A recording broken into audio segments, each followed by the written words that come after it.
దాదాపుగా 30 సంవత్సరాలుగా రాయలసీమ ప్రజల అవసరాల కోసం, సీమ ప్రజల కోసం తన బంగారు భవిష్యత్తును సైతం పణంగా పెట్టి రాయలసీమ కోసం అనేక ఉద్యమాలు నిరంతరం చేస్తూ ఎంతో మందిని ప్రభావితం చేస్తున్న నేతల్లో అగ్రగణ్యులు డాక్టర్ కొంచెం వెంకట సుబ్బారెడ్డి అనడం అతిశయోక్తి కాదు.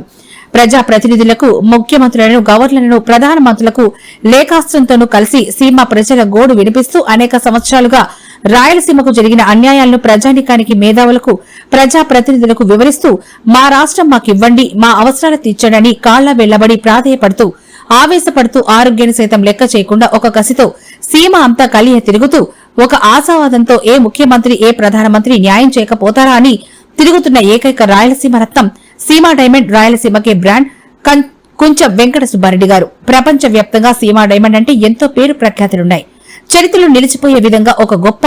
రాయలసీమ శతాబ్ది మహోత్సవాన్ని మన కొంచెం పాటలకు అతీతంగా అందరినీ కలుపుకుంటూ రాయలసీమ ఎన్ఆర్ఐలను రప్పిస్తూ ఎంతో అద్భుతంగా సీమ ప్రజలకు ఈ మహోత్సవం ద్వారా సీమకు జరిగిన అన్యాయాలను తెలియజేస్తూ అదే సందర్భంలోనే సీమకు రావాల్సిన అనేక అవసరాలను మేధావులతో చర్చించి ఒక తీర్మానం చేసి కేంద్ర రాష్ట్ర ప్రభుత్వాలకు పంపుతున్నామని రాయలసీమ రాష్ట్ర సమితి జాతీయ అధ్యక్షులకు కొంచెం వెంకట సుబ్బారెడ్డి అన్నారు.